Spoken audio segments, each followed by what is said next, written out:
Thank you for inviting me. It's a pleasure to be here.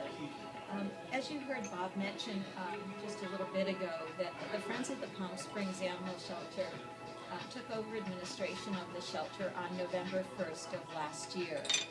Until then, the city had been the administrator. There we go. Thank you. Until then, the city had been the administrator and had handled all the operations of the animal shelter.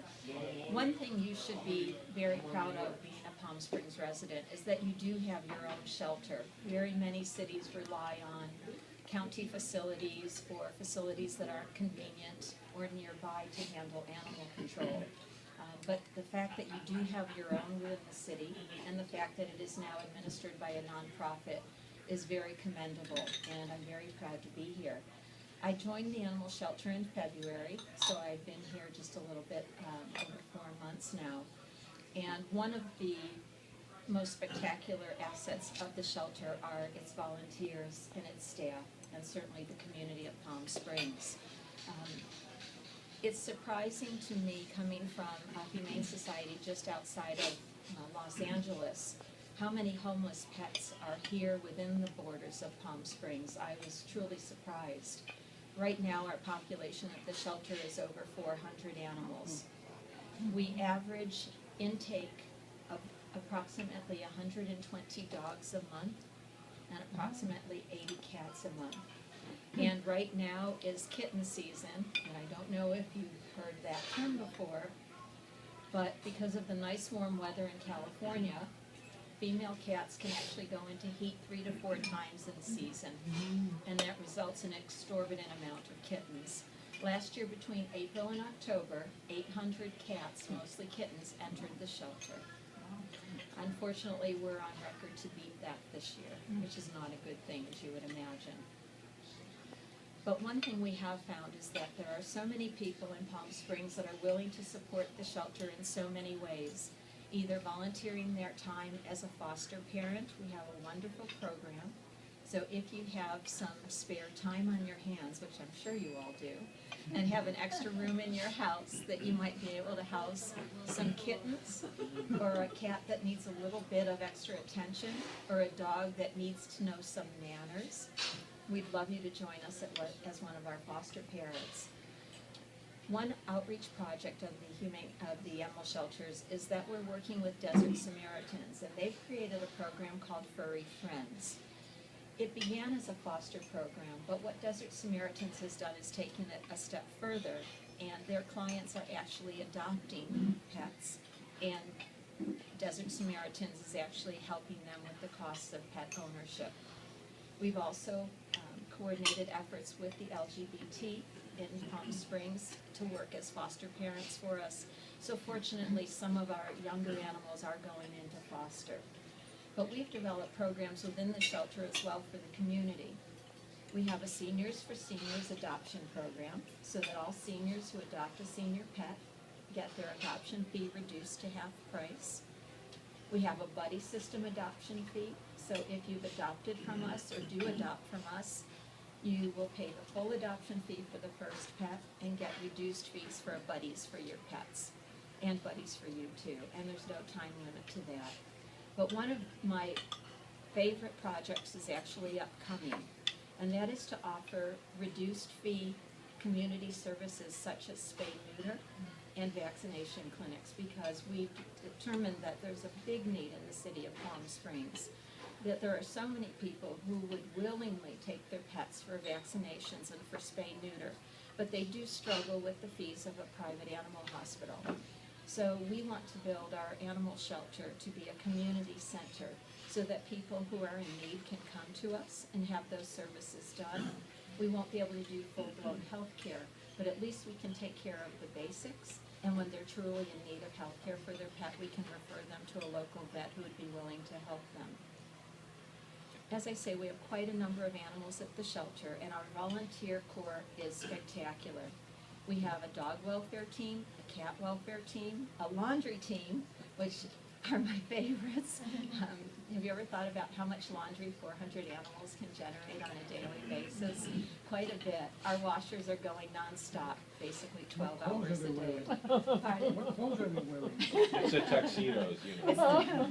It's a fancy party dress, as you would imagine. We have front desk volunteers, and we also have docents who help our visitors around the shelter and introduce them to pets that may be their own.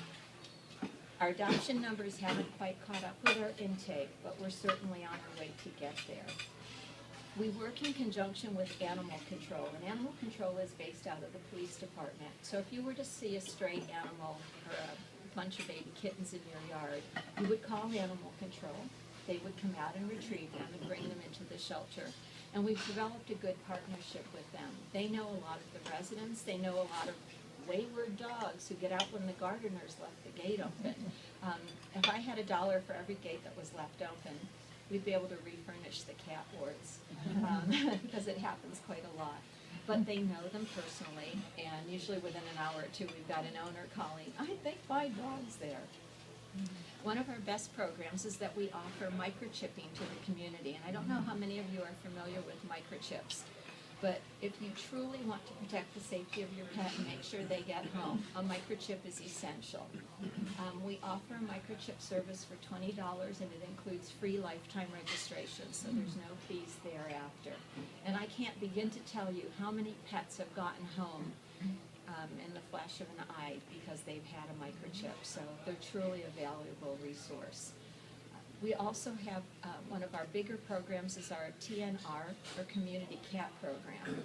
I'm sure many of you have noticed that there are quite a number of stray cats in the city of Palm Springs. If you haven't seen them, you may have heard them.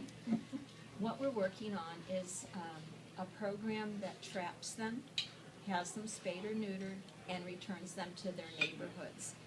And I know you think, why would you put them back? But one of the effects of removing cats from a neighborhood is that it leaves an empty space for more to come. So we try to avoid the vacuum effect, and we spay, neuter, return them, and they live out their lives mostly in peace and quiet. So you're not listening to the mating call, you're not listening to them when it comes time, and you're also not experiencing the spraying of the males and all the other bad habits that they have.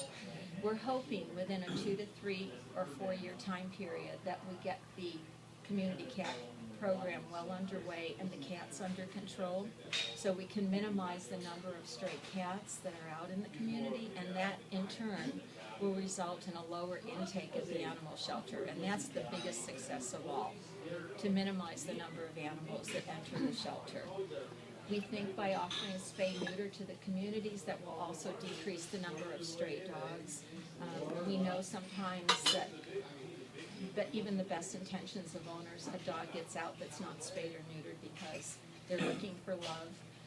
This will cut down on that as well. So our overall goal, not just locally but nationally, is to have shelters empty. As you know, the average homeless population in this country is 8 million animals a year. We also know the statistics that barely 4 million of them find another home. There are just so many rescues, shelters, and humane societies in the country. They just can't handle the burden. Our main mission of the Palm Springs Animal Shelter and the Friends of the Palm Springs Animal Shelter is to find a home for every animal that enters our shelter.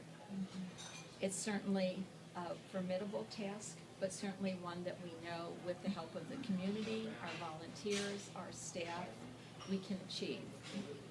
So hopefully one day we can say we have a few strays and that's it. But we do hope to place each and every one of our animals. We work with a number of rescues and sanctuaries to place our animals, especially those in need. But we don't spare any expense for an animal that maybe has a medical condition, needs surgery, or extreme medical care. We'll take care of it. And we work in conjunction with local vets to achieve that purpose as well. We currently have a vet on staff 2 days a week. We hope to expand her services, and as soon as our community programs are up and running, she'll be with us more often as well. So for the welfare of our animals, especially our homeless ones, for those pet guardians who are in need of some assistance, we are there to help. But one need I've identified as a tremendous need in the city of Palm Springs is planning, pet planning for our elderly population, and what happens if our population predecease their pets, because it happens more often than you know. Probably 25% of our intake are what we call surrendered animals. They're animals whose owners have passed away or have had to go into an assisted living environment and they can't take their pets. Believe it or not, there are many agencies that can help. They can set up a pet plan so that their pet can go into perpetual care until the pet passes.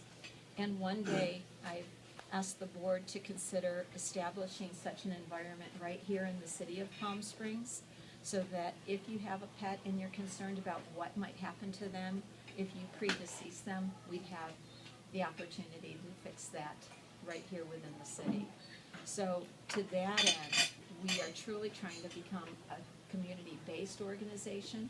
I know I've talked to some people that don't even realize we have our own shelter here. So part of our mission too is to spread the word that we do have our own animal shelter. It's brand new, it's beautiful, absolutely beautiful. If you haven't been, please do come and visit. You'll be greeted by a big pink poodle and a blue cat sculpture out front. They're lovely. I don't know if you're familiar with the Baronis, they're local artists, but they sculpted those specifically for the shelter. I love those. Aren't they beautiful? When I first came out to interview and I saw them, I thought, I have to be here. I love them. When you enter the lobby of the shelter, you're greeted by our cool cats. It's an open living environment for our cats, and we have now converted all of our cat areas from cages to open living quarters. So the cats all live amongst themselves. They learn to get along, but it's a more natural environment. We try to make it homey. There's bookcases, there's chairs, there's beds and things for them, and climbers, so that the transition from the shelter into a home is more natural for them. We do have some cats that don't like their species, and they do get their own private apartment. All of our big dogs have kennel runs that offer indoor-outdoor living. And believe it or not, even in 115 degrees, we'll see so many of the dogs just laying out in the sun because they just don't care. Our dogs, they love the sun. They do. They're blonde now, they used to be red. So we've just started a new campaign about paws on the pavement, because their paws get burned just as quickly as our feet will. So the test is, if you can't stand for 10 seconds on the sidewalk, neither can your dog. So yes, we've started that. It's basically like putting them on a frying pan.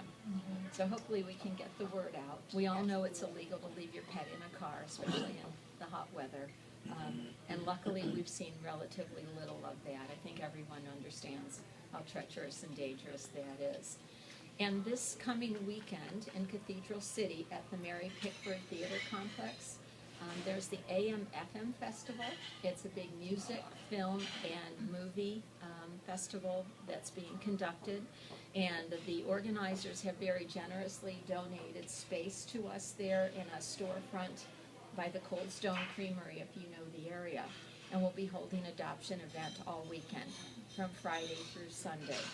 So we're hoping for a good turnout. Whether people attend the festival or not isn't necessary, but our storefront will be open, and we are hoping for a good turnout. So if you're in the area, if you know anyone that's looking for a pet, they can come to the festival, or they can come to the shelter. Luckily, it's only 5 minutes apart. So we're hoping for a success there. But most of all, thank you for your support. At my Humane Society in San Gabriel, I've worked with Rotary on many special projects. And the support that you give to the community is tremendous, and I thank you for that. And I'm glad to be here. Yes? Question, the facility that you're working out of belongs to the city, is that correct? It does, yes. Are you renting it? No, they put out to bid an administration contract. So basically, the Friends of the Palm Springs Shelter administer it. They do all the management of the shelter, but the shelter itself does belong to the city. Okay, and is this foundation paying the city, or is the city paying the It's a foundation? combination of both. The city contributes towards the operations of the shelter because it is their shelter, but the Friends also apply funds that they raise for the extra programs that we do. So anything above and beyond just the basic daily care of the animals, the Friends are responsible for. So all the medical care, all the outreach, any transfers to special rescues or sanctuaries is part and parcel of those. And of course, the fact that we try to have a live outcome for each and every animal is the So you're a responsibility of the no-kill Friends. shelter? You know, that word is so kind of overused and misinterpreted. You know, every animal that is healthy, happy, and adoptable, or has the opportunity to be happy, healthy, and adoptable, will find a home. Obviously, an animal that's suffering will not be made to suffer, and animals that are unsafe will not be placed in the community. But even at that, animals that may have issues will be placed with a rescue for rehabilitation. So that's the mission of the Friends. So in doing this, what was the benefit to the city, that they don't have to pay employees? No, not necessarily. The benefit to the city is that the city has things that they have experience in and knowledge in, and I think when it comes to animal care and management and running a shelter, you know, it's a very specialized field. And it's not that easy to just step in and say, all right, we'll just take animals in, put them in a kennel, and hope somebody comes to adopt them.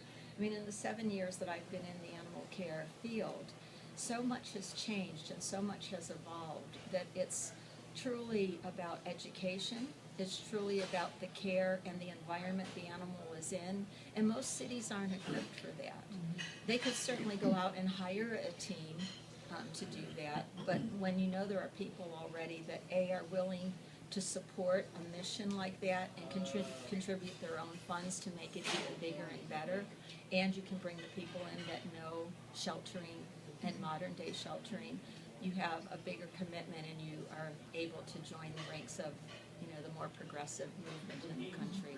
But in terms of the staff, the city's not paying for the staff? No. So the foundation The pays? foundation pays for the staff, And yes. obviously, I'm sure you must have fundraisers, more than just one or two, to try to bring. Yes, and, you know, I must say that it was almost as if on November 1st, the city determined which nonprofit entity would run the shelter, and on November 2nd was, here's the keys. So it was a little bit of a shock. Oh my God, we've got a shelter. Oh my God, we were volunteers before. We're not quite sure what we do on really how to run it. It was a big shock. It was a big shock. And, you know, for the few months they were without a director, I have to say they did an admirable job. But now we're putting, you know, structures in place and proper animal care management in place. And the fact that when people come to visit us, they say, gee, your animals look happy. I mean, to me, that's my proud moment. Happy animals in an animal shelter. And, you know, their stay there should really be temporary. You know, by incorporating a lot of methods that, you know, people have learned over the years, such as fast tracking, animals that basically come to the shelter and can go into a home the next day. You know, they need to be promoted quickly because that enables us to adopt them and then spend the time with the animals who, you know, are a little leery, haven't had the best home experience, and we get to rehabilitate them in the shelter. I have to really acknowledge their staff because they're so wonderful. A few months ago, my neighbors came to me. They were in their backyard having a barbecue. They came to my front door and they said, there was a kitten in the backyard just wailing. And I went, really? She said, yeah, go look. And it was dark. It was pitch dark. I mean, my porch light wasn't showing the kitten that was by the table leg of my picnic table, and it was a runt that had been left behind by a feral cat and his litter. So I kept it in a shoebox overnight with, you know, washcloths and stuff. So on the way to work, I dropped it off at the shelter. You would have thought that I was a hero for bringing them in. So, I mean, the way it was treated was very, very graciously, and they took the cat right away to do emergency things on it because they didn't know how long it'd been without its mother, and so they went to take care of it. So they said, I would look if I were you for the rest of the litter. It's probably close by. And I thought, well, no, it's quiet. So the next day, afterward, I went and looked, and I saw the closet to the water heater was open a little bit. Sure enough, There there they were were. 6 kittens in there. So I put it in a bag. I took it to the shelter. She goes, no, the mother is still nursing them. Take it back to where you got them because they'll be gone in a while. And so, sure enough, I took them back, and I just checked on them. I went and opened the door a little bit, and the mom was in there there. nursing them, and she went, and so I closed the door and said, sorry, put a can of tuna out on the table, and then went back, and the next day they were all gone. Yeah, she moved them. I mean, they're so intelligent, and the staff is intelligent and kind, and Oh, thank you. they're, I always strive for that. yeah. Yes, thank you. Question, can I place an order for a particular dog that I want, and if you find it, you call me? We could try. You wouldn't believe some of the breeds that we get. I mean, we've gotten purebred dogs. We have a purebred Seal Point Siamese cat there right now. That's incredible. So if you're Wow. looking for something special, we most likely have it. What are you looking for? Hairless, a dog that doesn't shed. A dog that doesn't shed. Yeah, the hairless are probably the only Hairless ones. Chihuahua. Yeah. And And the only any dog that has hair is generally your best bet. So a poodle's one. Can anybody Labradoodle. just show Yeah. up at the Labradoodles shelter to don't look share. for? Oh, absolutely, yes. Anytime, you know, Yeah, like- we're closed You can every get bigger ones. Tuesday, but we're open Wednesday through Monday. Generally, our hours are 11 to 5. Yeah. Curly hair, they don't shed. But the question I have is, you board, let's say we're going away for a month, We don't board. so you're not interested in doing that. No, no. You can make money doing that. I know we could, but we've got 2 times the amount of animals we should have, so we don't have any room Thank you. yet. How do you feel about cats that are adopted that are for outside? Big no-no. Yeah. What- And I'll tell you why, Yeah. when you've had the That's not experience of having to pick them up dying, half-eaten, and worse, you realize why. And the I heartbreak, can't have them in the house. That's my Yeah. reason, so. yeah, when, people come in and say, my cat's been missing for a few days, and the heartbreak because they're really concerned, and we understand why they're so concerned. I have 4 cats of my own, 3 that were ferals, and 1 domestic. I built a catio on my house. That's like the new modern thing, and it's like a screen porch. And mine's big enough. I have a chaise out there. I go out and drink my coffee, lay on the chaise, and they're outside, but they're contained. They can't get beyond the screens. But it's a nice, healthy way for them to live. And they're not allowed out when I'm not home because things could happen. But it's a safe way for them to enjoy the outdoors and not have to worry. Yeah, I love that, and I love the fact that they're free within the shelter, because that's like living free up in Idlewild was the same way. Yes, that's right, exactly. And that is really a great idea. What's your And by the budget, way, the little runt did survive the next day. Woo-hoo. What's your budget? The budget's about $1 million, but we probably need about 1.9 to truly function the way that we need to. So the Friends are responsible for quite a big chunk. How do you raise the money? They've done various fundraisers. We've had private entities that have held dinners for us, or full-blown events. We recently had an event called the Fido Awards. That was a dog fashion show, not of shelter dogs, of own dogs. And they did raise some significant funds. But again, as I say, since this has all happened so quickly, we have some big projects ahead of us.